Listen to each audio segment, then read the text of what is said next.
Assalamualaikum warahmatullahi wabarakatuh. Pada kesempatan kali ini, izinkan kami untuk memaparkan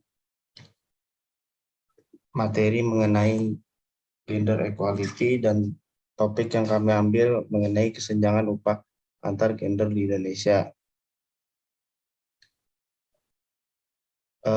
Kelompok kami yaitu ada Nur Azza, Hafiz Rahman, kemudian Jasmine Amartia Alif, kemudian Muhammad Redito Dirham, kemudian Nani Yuliani. Oke, mungkin bisa ganti slide. Yang pertama, latar belakang. Saat ini kesenjangan gender masih menjadi isu di Indonesia. Salah satu isu kesenjangan tersebut yaitu terkait kesenjangan upah. Berdasarkan Badan Pusat Statistik BPS, 32% pekerja perempuan terima gaji kurang dari 1 juta rupiah berdasarkan survei bulan Februari 2002. Sedangkan pekerja laki-laki yang bergaji kurang dari 1 juta rupiah lebih rendah daripada perempuan, yaitu sebesar 11,77%. Lebih lanjut, hanya sekitar 4 dari 10 pekerja perempuan yang memperoleh upah bersih per bulan sebesar 2 juta ke atas pada Februari 2022. Sedangkan pada laki-laki, 6 dari 10 pekerja yang memperoleh gaji sekitar 2 juta ke atas, sehingga jumlahnya lebih banyak daripada perempuan. Berdasarkan data tersebut dapat terlihat ketidaksetaraan dan diskriminasi di bursa tenaga kerja yang dialami oleh perempuan. Padahal mengingat perkembangan zaman yang kian pesat, semestinya kesetaraan upah antar gender dapat digapai.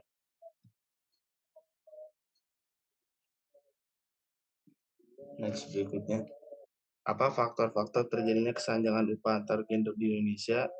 Yang kedua, bagaimana penyelesaian konflik kesenjangan upah antar gender di Indonesia?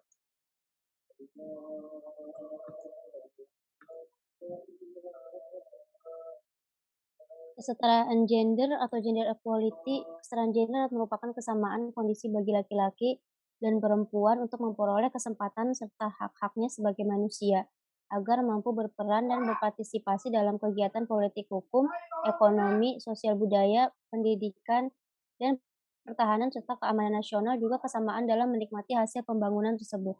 Kesetaraan gender juga meliputi penghapusan diskriminasi dan ketidakadilan struktural baik terhadap laki-laki maupun perempuan.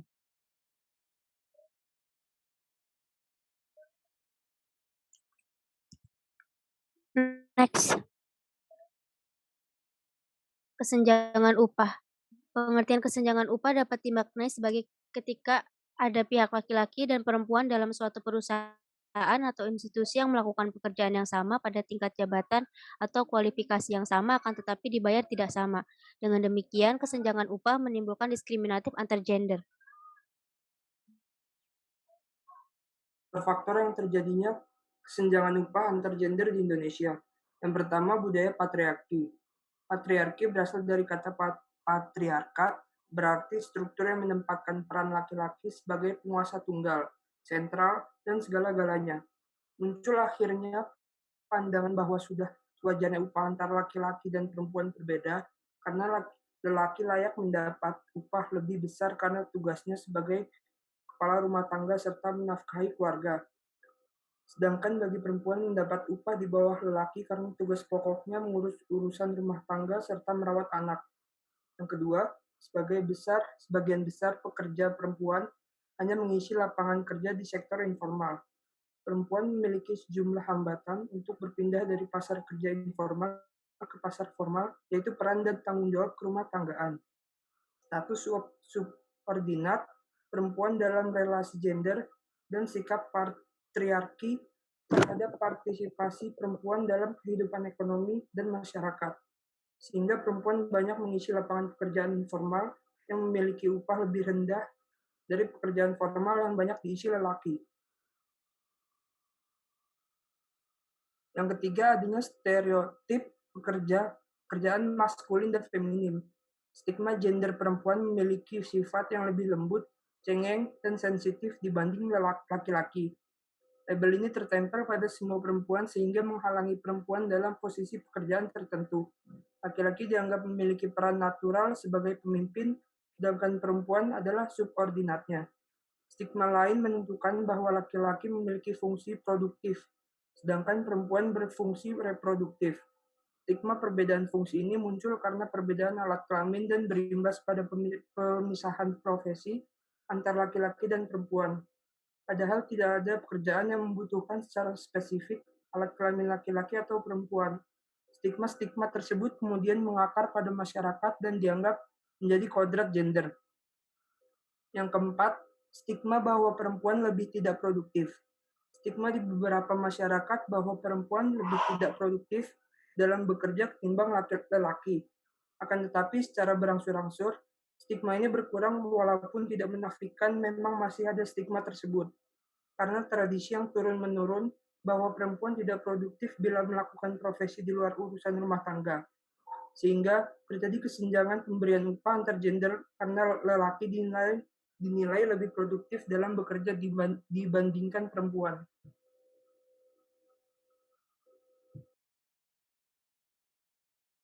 Penyelesaian masalah kesenjangan upah antar gender di Indonesia. Yang pertama, dapat menekankan kembali implementasi konvensi internasional mengenai Konvensi Nomor 100 tentang pengupahan yang sama bagi laki-laki dan perempuan untuk pekerjaan yang sama nilainya, yang telah diratifikasi dengan Undang-Undang Nomor 80 Tahun 1957, dan Konvensi Nomor 111 tentang diskriminasi dalam pekerjaan dan jabatan, yang telah diratifikasi dengan Undang-Undang Nomor 21 Tahun 1999. Hal ini diikuti dengan pengenaan sanksi bagi perusahaan yang tidak memberikan upah yang setara kepada laki-laki dan perempuan untuk pekerjaan dan produktivitas yang sama. Yang kedua, meningkatkan program penciptaan lapangan kerja dan pengelolaan sumber daya alam dan sumber daya manusia. Peningkatan inovasi dalam usaha dan sebagainya. Dengan begitu, pertumbuhan ekonomi akan meningkat dan yang akan meningkatkan kemampuan perusahaan dalam mewujudkan kesetaraan upah antar gender.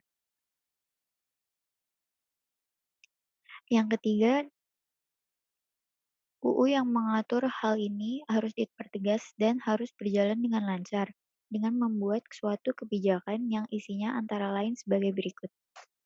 A. Tidak adanya perbedaan upah bagi perempuan maupun laki-laki. B.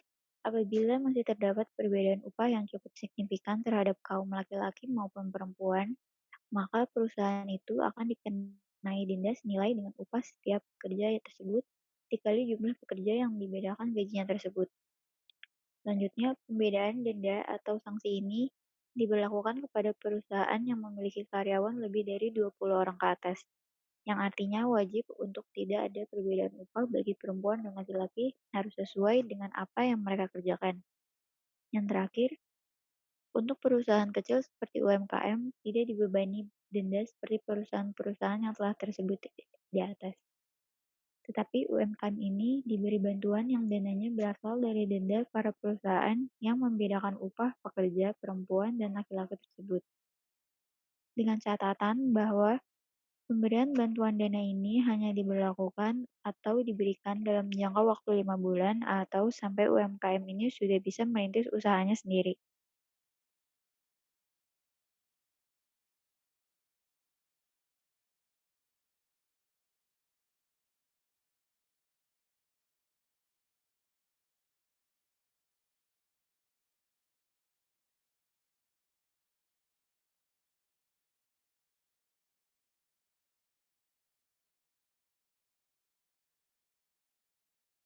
Kesetaraan gender dan hubungannya dengan pluralisme. Pertama, di tengah tingkat kesetaraan gender di Indonesia yang masih rendah, masih dapat kita temukan beberapa perusahaan di Indonesia telah membuat dan menerapkan program serta dukungan kesetaraan gender dalam perusahaannya. Sebagai contoh, PT XL Axiata sudah sejak lama di tengah tingkat kesetaraan gender di Indonesia yang masih rendah. Masih dapat kita temukan menerapkan dan mendukung kesetaraan gender di perusahaannya. Hal ini dibuktikan dengan pengembangan sumber daya manusia.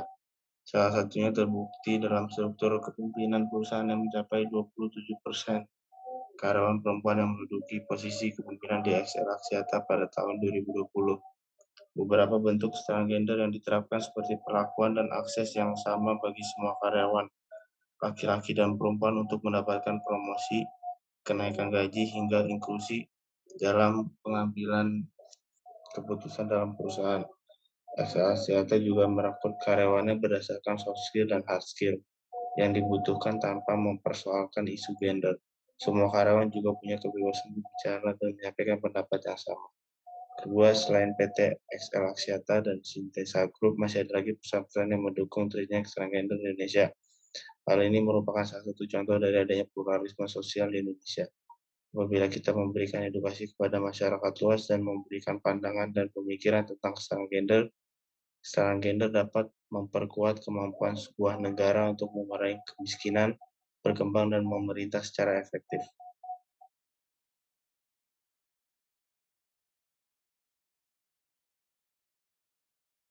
Kesimpulannya adalah upaya untuk mewujudkan kesetaraan upah antar gender menjadi tugas bersama, baik pemerintah dengan mengoptimalkan regulasi terkait pemberian upah kepada pekerja atau buruh. Selain pemerintah, masyarakat juga sangat berperan dalam mewujudkan kesetaraan upah antara gender.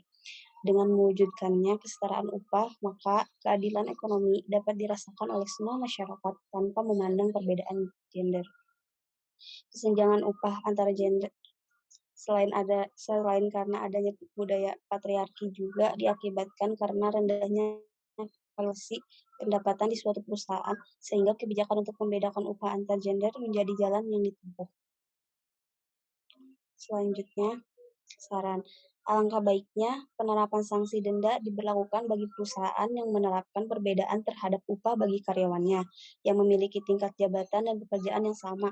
Selanjutnya, maka denda tersebut diberikan kepada perusahaan startup atau kegiatan usaha yang baru dirintis, khususnya bagi yang belum mampu menunaikan kesetaraan upah antar gender karena kendala minimnya pendapatan perusahaan. Sekian presentasi dari kelompok kami. Apabila masih ada kurangnya, mohon dimaafkan. Terima kasih.